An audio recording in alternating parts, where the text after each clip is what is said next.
प्रतिलेखन संख्या 102, speed 100 words पर मिनट स्टार्ट। अध्यक्ष महोदय, इन राष्ट्रवादियों ने परंपरागत हस्तशिल्प उद्योग के विनाश और आधुनिक उद्योगों के विकास को बाधित करने वाली सरकार की आर्थिक नीतियों की निंदा की।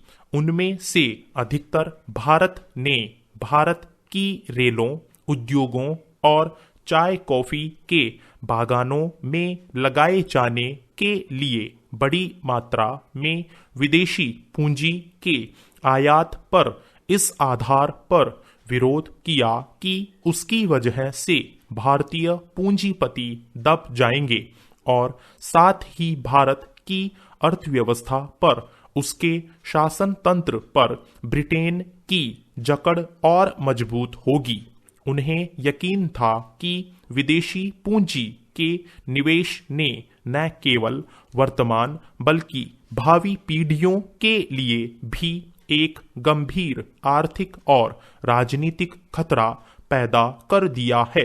उन्होंने विदेशी पूंजी को देश से बाहर रखने के लिए सक्रिय प्रशासनिक कदम उठाने की मांग की। गरीबी को दूर करने के मुख्य उपाय के रूप में प्रारंभिक दौर के इन राष्ट्रवादियों ने भारतीय जीवन के हर क्षेत्र को आधुनिक बनाने और खास तौर पर आधुनिक उद्योगों को विकसित करने का सुझाव दिया, लेकिन तीव्रगामी उद्योगीकरण के लिए सरकार की सक्रिय सहायता और शुल्क से बचाव के लिए एक नीति की आवश्यकता थी। उन्होंने सरकार से आग्रह किया कि वह वित्तीय रियायतें देकर सरकारी सहायता प्राप्त या सरकारी नियंत्रण में चलने वाले बैंकों से ऋण और जमानत दिलवाकर तथा विदेशों से कर्ज प्राप्त करने और उसे देश में लगाने की व्यवस्था करके भारतीय उद्योग की सहायता करें, क्योंकि भारतीय पूंजीपतियों में इस्पात और खान जैसे क्षेत्रों में प्रवेश कर सकने की बिल्कुल सामर्थ्य नहीं थी। लेकिन औद्योगिक विकास के लिए यह आवश्यक था, अतः सरकार अपनी पूंजी लगाकर उस क्षेत्र के उद्योग को बढ़ावा दे, औद्योगिक व्यापारिक सूचनाओं के एकत्रण और प्रसारण तथा तकनीकी शिक्षा को आगे बढ़ाने की व्यवस्था करे। भारतीय उद्योगों को बढ़ावा देने की दृष्टि से उन राष्ट्रवादियों ने माध्यम के रूप में स्वदेशी के विचार को भी प्रचारित किया। सन 1877 के शाही दरबार में गणेश वासुदेव जोशी हाथ की बुनी विशुद्ध खादी की पोशाक में उपस्थित हुए थे। सन 1896 में महाराष्ट्र में एक प्रभावशाली स्वदेशी आंदोलन आयोजित किया गया था, जिसमें छात्रों ने खुलेआम विदेशी कपड़ों की होली जलाई।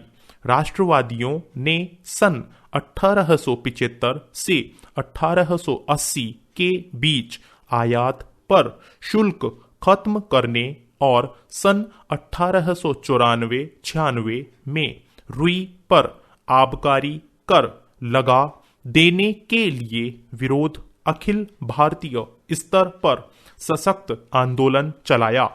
इस आंदोलन ने पूरे देश में राष्ट्रीयता की भावना को उभारने और ब्रितानी शासन के वास्तविक लक्ष्यों और उद्देश्यों की जानकारी देने में एक बड़ी भूमिका निभाई।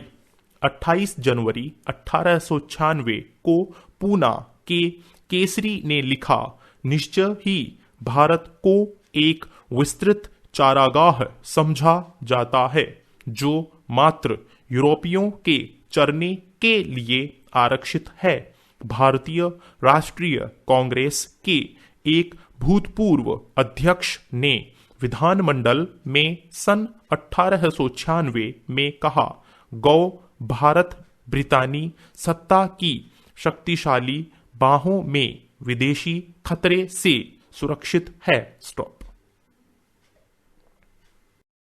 Thank you.